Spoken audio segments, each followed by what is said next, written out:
Hallelujah. सबको जय मसीह की। परमेश्वर आज का दिन आप सभी को आशीष दे, बरकत दे। सो आइए हम आज का पवित्र वचन देखते हैं। इज़रा 7 उसकी 6 और 10 आयत। हालेलुया।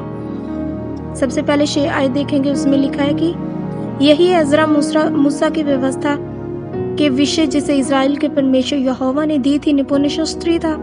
उसके परमेश्वर यहोवा की कृपा दृष्टि जो उस पर रही, उसके कारण राजा ने उसका मुंह मांगा वर दे दिया। 10 आयत देखेंगे, क्योंकि एज़रा ने यहोवा की व्यवस्था का अर्थ जान लेने और उसके अनुसार चलने और इज़राइल में विधि और नियम सिखाने के लिए अपना मन लगाया था। हालेलुया। सो अब हम ये देखेंगे कि एज़रा कौन था। हालेलुया। बाइबल बताती कि एज़रा ऐसे समय में हुआ था जब इज़राइली अपनी बंधुआई के 70 साल के बाद वापस लौटे थे। हालेलुया। सो अब हम ये देखेंगे कि क्यों यहोवा की कृपा दृष्टि उस पर रही, क्यों उसके कारण राजा ने उसका मुंह मांगा वर दे दिया। क्योंकि हम बाइबल में पढ़ते हैं कि एज़रा एक ऐसा व्यक्ति था जो बेबीलोन को छोड़ के यरूशलेम की ओर प्रवेश किया था। हालेलुया।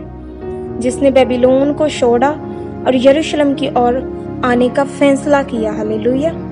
क्योंकि यदि एज़रा बेबीलोन में ही रह जाने का फैसला कर लेता, हालेलुया, तो हम उसके विषय में कभी ना पढ़ पाते और कभी यहोवा की कृपा दृष्टि उसके ऊपर ना होती और कभी राजा के सन्मुख जाके उसने जो भी वर मांगा था, हालेलुया, उसको ना मिलता। हालेलुया। यदि वह बेबीलोन में रह जाता। हालेलुया। क्योंकि बाइबल कहती है कि जो लोग स्वर्ग किन लोगों को पहचानता है, उन लोगों को जो बेबीलोन को छोड़ के यरूशलेम की ओर आते हैं। हालेलुया। अब बेबीलोन क्या और यरूशलेम क्या है? बेबीलोन मीन्स शारीरिकता और यरूशलेम मीन्स आत्मिकता। यदि एज़रा आत्मिकता की ओर ना आता शरीर को छोड़ के, तो हम कभी उसके बारे में ना पढ़ पाते, कभी भी परमेश्वर की कृपा दृष्टि उसके ऊपर ना होती, कभी भी राजा उसको मुंह मांगा वरदान ना देता। लेकिन उसको मुंह मांगा वरदान कब मिला? जब उसने शारीरिकता को छोड़ के आत्मिकता की ओर बढ़ने का फैसला किया। और बाइबल कहती है कि वो एक ऐसा शिक्षक था, हालेलुया, एक ऐसा शास्त्री था जो मूसा की व्यवस्था में पूरी तरह परफेक्ट था, निपुण था। हालेलुया। जिसको पूरे मतलब के पूरी जिसके ऊपर रेवलेशन थी, जिसे पूरा परमेश्वर के वचन के निचोड़ का पता था। हालेलुया। जो मूसा की व्यवस्था थी उसका। हालेलुया। वो एक ऐसा व्यक्ति था, बाइबल कहती है, जिसने परमेश्वर के वचन का गहराई से अध्ययन किया था। हालेलुया।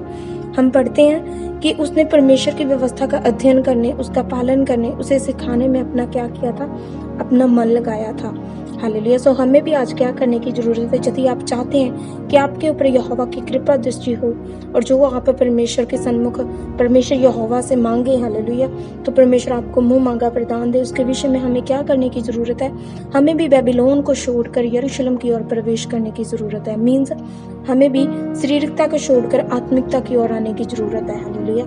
जब आप शारीरिकता को छोड़ के आत्मिकता की ओर प्रवेश करेंगे तो सचमुच जैसे एज़रा के ऊपर परमेश्वर की कृपा दृष्टि थी, ठीक वही कृपा दृष्टि आपके जीवन में भी कार्य करेगी। हालेलुया। क्योंकि एज़रा जो एक सुंदर एग्जाम्पल है हम सबके लिए। हालेलुया। क्योंकि परमेश्वर भी ऐसे लोगों को ढूंढता है। हालेलुया। यहोवा परमेश्वर को भी ऐसे लोगों की जरूरत है जो उसके वचन का अध्ययन करना जानते, उसका पालन करना जानते, उसे सिखाना जानते। हालेलुया। सो मेरा विश्वास है कि आज का जो वचन है, ये वचन आपके जीवन में 100 गुना फल लेके आएगा। हालेलुया। परमेश्वर यहोवा की कृपा दृष्टि आपके ऊपर रहेगी।